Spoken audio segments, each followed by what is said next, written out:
Greetings in the name of Jesus Christ our Lord. For our meditation, may I read to you from St. Paul's letter to Romans, chapter 14, verses 4 to 7. Who are you to pass judgment on the servant of another? It is before his own master that he stands or falls, and he will be upheld, for the Lord is able to make him stand. One person esteems one day as better than another, while another esteems all days alike. Each one should be fully convinced in his own mind. The one who observes the day observes it in honor of the Lord.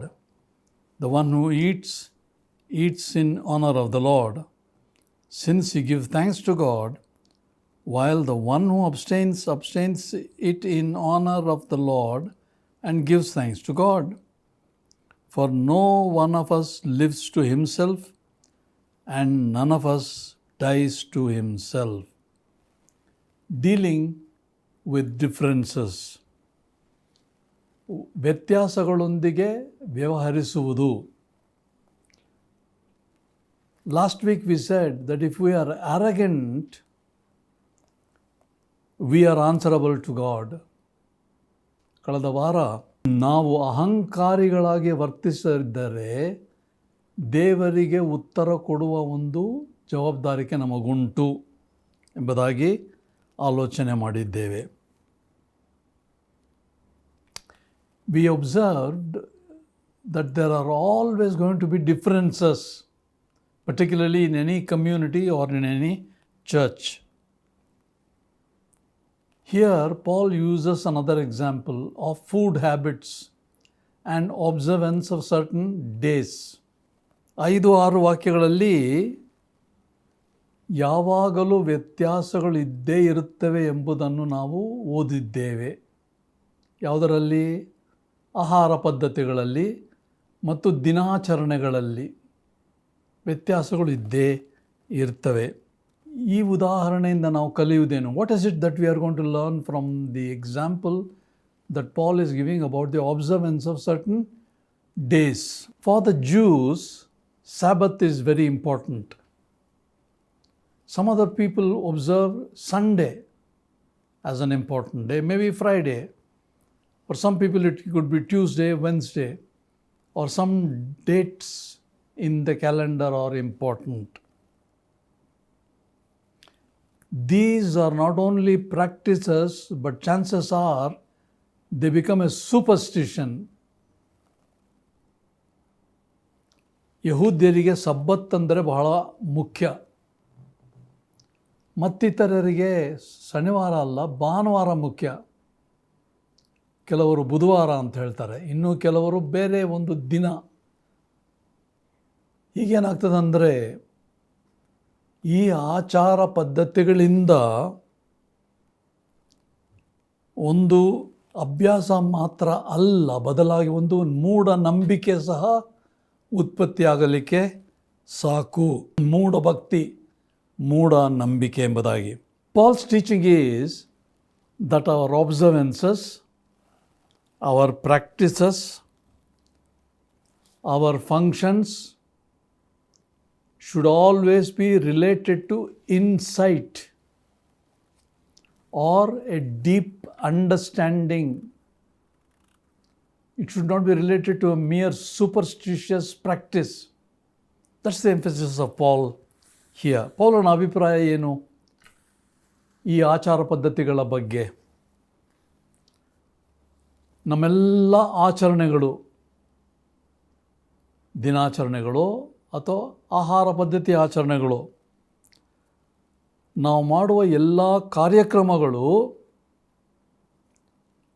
ಒಂದು ಒಳನೋಟಕ್ಕೆ, insight. ಒಳನೋಟ ಅಂತಂದರೆ ಕೇವಲ ಒಂದು ಆಚರಣೆ ಅಲ್ಲ, ಆಳವಾದ ಒಂದು ತಿಳುವಳಿಕೆ ಸಂಬಂಧಪಟ್ಟಿರಬೇಕು. ಕಾಟಾಚಾರಕ್ಕೆ ಮಾಡ್ತೇವೆ ನಾವು, ಅದಲ್ಲ. ಒಳನೋಟ ಇಲ್ಲ, ಆಳವಾದ ತಿಳುವಳಿಕೆ ಇಲ್ಲ ಕಾಟಾಚಾರದಲ್ಲಿ, ಅದು ಆಗಿರಬಾರದೆಂಬುದಾಗಿಯೇ ಪೌಲನು ಹೇಳ್ತಾನೆ. What Paul is saying here is, if there is a firm conviction that this knowledge is based on certain facts found in the Bible, there is no place for superstition. Why superstitions have come? Why certain practices and observances have come? Because we don't base them on a deep insight or a conviction based on God's word. ಈ ಪ್ರಕಾರದ ಒಂದು ದೃಢ ನಂಬಿಕೆ, ವಿಶ್ವಾಸ, ಜ್ಞಾನ, ಒಳನೋಟ, ತಿಳುವಳಿಕೆ, ಆಳವಾದ ತಿಳುವಳಿಕೆ ಇದ್ದರೆ ಮೂಢನಂಬಿಕೆಗೆ, ಅಂಥ ಅಭ್ಯಾಸಗಳಿಗೆ ಯಾವ ಸ್ಥಳ ಇರುವುದೇ ಇಲ್ಲ. We'll ask Paul, how does it apply to us today? It happened in those days, but how does it apply to us today? Today, don't we have people in the church? We do this kind of thing, back home in our church. Some people say, others will say, no, we don't do this. We always have done that. Differences. Even there are today in every church. What is happening here? There is a derivative conviction. Back home, we don't do this. Our parents didn't do that. It's not first-hand knowledge. It's a derivative knowledge. Oh, we don't do this because they do it. What is it? Derivative knowledge. Paul is saying have a first-hand information and experience through the word of God. If you are convinced, the test of your conscience will emerge. Yeah, this is what Jesus has said. This is what the Old Testament said. This is what the New Testament said. This is what Paul has. Ultimately, this is what the Word of God has said. We don't have a second-hand knowledge. We don't have a derivative understanding. That's what is happening today. ಪೌಲನ ಅಭಿಪ್ರಾಯ ಬೋಧನೆ ಏನಂದರೆ ನಮಗಿಲ್ಲಿ ಅನ್ವಯಿಸ್ತದೆ. ಅವರಿಗೆ ಅನ್ವಯಿಸ್ತು ನಮಗೆ ಹೇಗೆ ಎಂಬುದಾಗಿ ಪ್ರಶ್ನೆ ಕೇಳ್ತೇವಲ್ಲ. ಏನಂದರೆ ಕೆಲವರು ಹೇಳ್ತಾರೆ ನಮ್ಮ ಸಭೆಗಳಲ್ಲಿ ನಾವು ಯಾವಾಗಲೂ ಹೀಗೆ ಮಾಡ್ತಾ ಇದ್ದಿದ್ದು. ಯಾಕೆ? ನಮ್ಮ ತಂದೆ ತಾಯಿಗಳು, ನಮ್ಮ ಹಿರಿಯರು ಅದನ್ನು ಮಾಡಿದರು. ಇನ್ನೂ ಕೆಲವರು ಹೇಳ್ತಾರೆ ಸಭೆಯಲ್ಲಿ ಇದು ಮಾಡಬಾರ್ದು, ಹೀಗೆ ಮಾಡಬಾರ್ದು. ಯಾಕೆ? ಯಾರೂ ಮಾಡಿಲ್ಲ, ನಾವ್ಯಾಕೆ ಮಾಡಬೇಕು?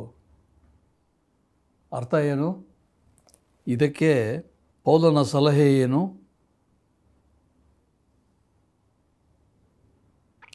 ಇತರರಿಂದ ನಮಗೆ ಬುದ್ಧಿವಾದ ಜ್ಞಾನ ಬಂತು, ಸೆಕೆಂಡ್ ಹ್ಯಾಂಡ್ ನಾಲೆಜ್. ಅವುಗಳ ವ್ಯತ್ಯಾಸಗಳು ಇದ್ದೇ ಇರ್ತವೆ. ಪೌಲನ ಸಲಹೆ ಏನು? ಇದು ಹೇಳ್ತಾನೆ, ಉತ್ಪನ್ನದ ತಿಳುವಳಿಕೆ. ಏನಂದರೆ ನಿಮ್ಮದೇ ಅಲ್ಲ, ಅವ್ರು ಮಾಡಿದ್ದನ್ನು ನೀವು ಉತ್ಪನ್ನ ಮಾಡ್ತಾ ಇದ್ದಾರೆ ನಿಮ್ಮಲ್ಲಿ. ಇನ್ನೊಬ್ರು ಮಾಡಿದ್ದು ನಾವು ಮಾಡ್ತೇವೆ, ಇದು ಬೇಡ. ನಿಮ್ಮ ತಿಳುವಳಿಕೆ ಏನಾಗಿರಬೇಕು? ಇತರರಿಂದ ಬಂದದ್ದು ಬೇಡ, ವಾಸ್ತವವಾಗಿ ನಿಮ್ಮದೇ ಆಗಿರಬೇಕು. ಎಲ್ಲಿಂದ ಬರ್ತದೆ ನಿಮಗೆ? ವಾಕ್ಯದಿಂದ. ಸ್ವಾಮಿ ಹೇಳಿದ್ದಾನೆ, ಯೇಸು ಕ್ರಿಸ್ತನು, ಪೌಲನ ಹೇಳಿದ್ದಾನ, ವಾಕ್ಯ ಹೇಳಿದೆಯಾ? ನಮ್ಮದೇ ಆದಂಥ ಒಂದು ಸ್ಥಿರವಾದ ದೃಢ ನಂಬಿಕೆ ಬೇಕು. ಇನ್ನೊಬ್ಬರು ಉತ್ಪನ್ನ ಮಾಡಿದ್ದು ಬೇಡ ನಮಗೆ. ಅದೆಲ್ಲ ಏನಾಗ್ತದೆ? ಮೂಢನಂಬಿಕೆ. ಬೇಡ ಎಂಬುದಾಗಿ ಪೌಲನು ಹೇಳ್ತಾನೆ. ಎರಡನೇದು ಬೇಡ, ಪ್ರಥಮತಃ ಇರಲಿ ನಮಗೆ ವಾಕ್ಯದಿಂದ ಸ್ಥಿರತೆ. ಆಗಲೇ ನಮ್ಮ ಮನಸ್ಸಾಕ್ಷಿ, ನಮ್ಮ ಒಳಗಣ ಆಂತರ್ಯದ ಸಾಕ್ಷಿ ಬಡಾವಣೆ ಆಗಿ ಸ್ಥಿರವಾಗ್ತಕ್ಕಂಥದ್ದು. Conviction according to our conscience. ನಮ್ಮ ಮನಸ್ಸಾಕ್ಷಿ, ನಮ್ಮ ಆಂತರ್ಯದಲ್ಲಿ ನಮಗೆ ಮನದಟ್ಟಾಗಿ ಇದೇ ಸರಿ ಎಂಬುದಾಗಿ ತಿಳ್ಕೊಳ್ಬೇಕು, ಇನ್ನೊಬ್ಬರು ಹೇಳಿದ್ದಲ್ಲ. ಆತ್ಮಸಾಕ್ಷಿ ಪರೀಕ್ಷೆ ಇದೆ, ಮನಸ್ಸಾಕ್ಷಿ. When you are convinced by the power of your conscience based on the word of God, then you will know that this is the will of God. ಈ ದಿವಸ ನಾವು ಅನೇಕ ವಿಷಯಗಳನ್ನು ಕೇಳ್ತೇವೆ, ಓದ್ತೇವೆ. ಆದರೆ ಆತ್ಮಸಾಕ್ಷಿ ಏನು ಹೇಳ್ತದೆ? ನನ್ನ ಆತ್ಮಸಾಕ್ಷಿ ದೇವರ ಚಿತ್ತಕ್ಕೆ ಒಳಪಟ್ಟಿದೆಯಾ? ಎಲ್ಲಿದೆ ದೇವರ ಚಿತ್ತ? ವಾಕ್ಯದಲ್ಲಿಂದ. ಆ ಎರಡಕ್ಕೂ ಹೋಲಿಕೆ ಆದರೆ ಅದೇ ದೇವರ ಚಿತ್ತ ಎಂಬುದಾಗಿ ನಮಗೆ ಸ್ಥಿರವಾಗಿ ಗೊತ್ತಾಗ್ತದೆ. How do we conclude? With two things. Let us see what Paul is saying. One, we are answerable to God. We are nobody to judge. We are answerable to God. Secondly, there are always differences. ಮೊದಲನೇದಾಗಿ ನಾವು ದೇವರಿಗೆ ಉತ್ತರಿಸುವ ಹಂಗಿನಲ್ಲಿದ್ದೇವೆ. ಎರಡನೇದಾಗಿ ಯಾವಾಗಲೂ ವ್ಯತ್ಯಾಸಗಳು ಇದ್ದೇ ಇರ್ತವೆ. ಇದನ್ನು ನಾವು ಮರೆಯಬಾರದು. As in verses 6 and 7, we live for God. The one who observes it for the Lord. 7. None of us lives for himself. We live for the Lord. We die for the Lord. What does Paul mean by that? Whatever you do, do it in the presence of Jesus Christ, presence of God. Not easy. Paul always brings very difficult principles. Let me read again verse 7. For none of us lives to God himself, and none of us dies to himself. For if we live for the Lord, and if we die for the Lord. The conclusion Paul is making here is, keep them in the presence of God, your judgments, your observances, because you are answerable to God. 6, 7, 8 ವಚನಗಳಂತೆ ಪೌಲನೇನು ಹೇಳ್ತಾನೆ? ನಾವು ಯೇಸು ಕ್ರಿಸ್ತನಿಗೋಸ್ಕರ ಬದುಕಬೇಕು. ಆತನ ಪ್ರಸನ್ನತೆಯಲ್ಲಿಯೇ ಬದುಕುವುದು ಬಹಳ ಅಗತ್ಯ ಮತ್ತು ಮುಖ್ಯ. ಇದ್ದರೆ 7ನೇ ವಾಕ್ಯ, ನಮ್ಮಲ್ಲಿ ಒಬ್ಬನಾದರೂ ತನಗಾಗಿ ಬದುಕುವುದೂ ಇಲ್ಲ, ತನಗಾಗಿ ಸಾಯುವುದೂ ಇಲ್ಲ. ಬದುಕಿದರೆ ನಾವು ಕರ್ತನಿಗಾಗಿ.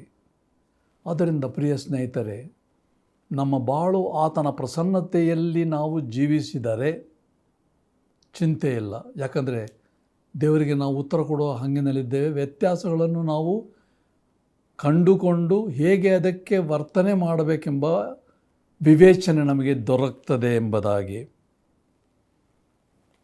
ಎಲ್ಲವನ್ನು ದೇವರ ಸನ್ನಿಧಿಗೆ ಇಡಬೇಕು, ಆಗಲೇ ದೇವರಿಗೆ ಮಹಿಮೆ. Let us keep everything before god, his presence. We live for God. We die for the Lord. Keep everything in the presence of God so that his name is glorified. ಪ್ರಾರ್ಥನೆ ಮಾಡೋಣ. ತಂದೆಯಾದ ದೇವರೇ, ನಾವು ನಿನಗೆ ಉತ್ತರವಾದಿಗಳಾಗಿದ್ದೇವೆ ಎಂಬುದಾಗಿ ಪೌಲನು ನಮ್ಮನ್ನು ಎಚ್ಚರಿಸುತ್ತಿದ್ದಾನೆ. ಕಾರಣ ಅನೇಕ ವ್ಯತ್ಯಾಸಗಳಿವೆ, ಅನೇಕ ಆಚರಣೆಗಳಿವೆ. ನಾವು ಮೂಢಭಕ್ತಿಯಿಂದ ಯಾವುದನ್ನು ಆಚಾರ ಮಾಡದೆ ಆತ್ಮಸಾಕ್ಷಿಯಿಂದ, ಮನಸ್ಸಾಕ್ಷಿಯಿಂದ ನಿನ್ನ ಚಿತ್ತ ಏನು, ನಿನ್ನ ವಾಕ್ಯದಲ್ಲಿ ಹೇಳಿರುವುದೇನೆಂಬುದಾಗಿ ಅದರ ಆಧಾರದಿಂದ ನಾವು ನಮ್ಮ ಆಚಾರ ಪದ್ಧತಿಗಳನ್ನು ಮಾಡುವ ಕೃಪೆ ಕೊಡು. ಇದು ಆಗುವಂಥದ್ದು ನಿನ್ನ ಪ್ರಸನ್ನತೆಯಲ್ಲಿ ಜೀವಿಸುವುದರಿಂದಲೇ. Lord, we have understood that we are answerable to God. We don't want a second-hand knowledge, derivative tradition. Let us have the confirmation of our conscience, which is based on your word, that we are doing your will according to the word of God. Then all that we do will be acceptable to you. That's the only way for us to live. To live in your presence continuously is not easy, as Paul has said, but help us to do it. ನಿನ್ನ ಪ್ರಸನ್ನತೆಯಲ್ಲಿ ಸತತ ನಾವು ಸರಳವಾಗಿ ಜೀವನ ಮಾಡುವುದು ಅತಿ ಕಷ್ಟ. ಆದರೂ ಪೌಲನು ಹೇಳಿದ್ದಾನೆ, ಇದನ್ನು ನಾವು ಮಾಡಿ ನಿನ್ನ ಪ್ರಸನ್ನತೆಯಲ್ಲಿ, ನಿನ್ನ ಸಮ್ಮುಖದಲ್ಲಿಯೇ ನಮ್ಮ ಬಾಳನ್ನು ನಾವು ಪರಿಪಾಲನೆ ಮಾಡುವ ಕೃಪೆ ದಯಪಾಲಿಸಬೇಕೆಂದು ಬೇಡುತ್ತೇವೆ. We pray, Lord, that though it is difficult for us to live in your presence always, as Paul has said, give us the grace to do it. Through Jesus Christ our Lord we pray. Amen.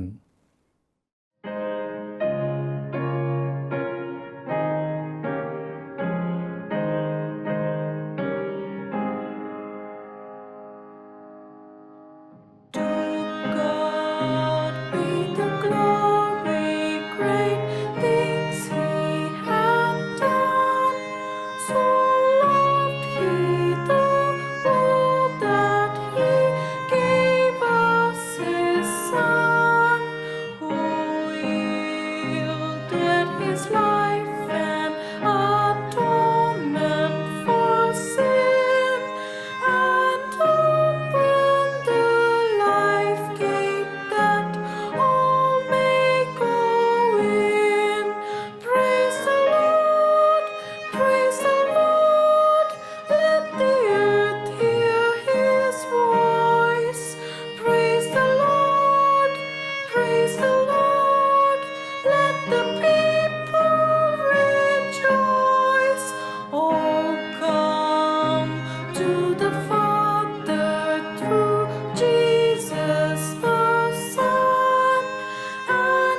ಶಾಂತಿದಾಯಕ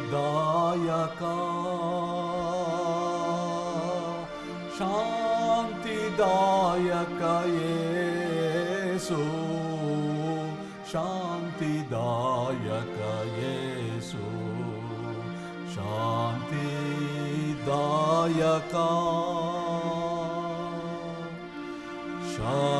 ಶಕ್ತಿಹೀನಗೆ ಶಕ್ತನು ಎಂದು ಭಕ್ತ ಜನರಿಗೆ ಬಂದು ಶಕ್ತಿಹೀನಗೆ ಶಕ್ತನು ಎಂದು ಭಕ್ತ ಜನರಿಗೆ ಬಂದು ಮುಕ್ತಿ ಕೊಡುವ ಶಕ್ತ ದೇವ ಮುಕ್ತಿ ಕೊಡುವ ಶಕ್ತ ದೇವ ಭಕ್ತಗೆ ಪಾಲಿಸು ಜೀವ ಶಾಂತಿದಾಯಕ ಯೇಸು ಶಾಂತಿದಾಯಕ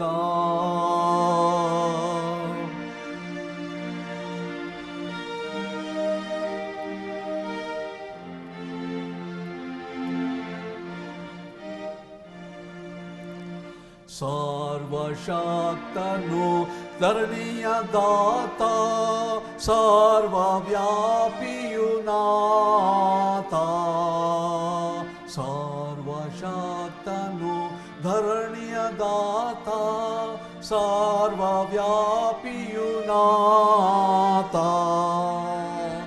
ಊರ್ವಿ ಪೊರೆವಾ ಶ್ರೀ ಗುರುದೇವಾ ಊರ್ವಿ ಪೊರೆವಾ ಶ್ರೀ ಗುರುದೇವಾ ಸರ್ವ ಜೀವಿಗೆ ಜೀವ ಶಾಂತಿದಾಯಕ ಯೇಸು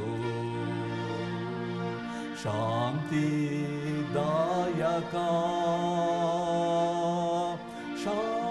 ಶಾಂತಿದಾಯಕ ಯೇಸು ಶಾಂತಿದಾಯಕ ಯೇಸು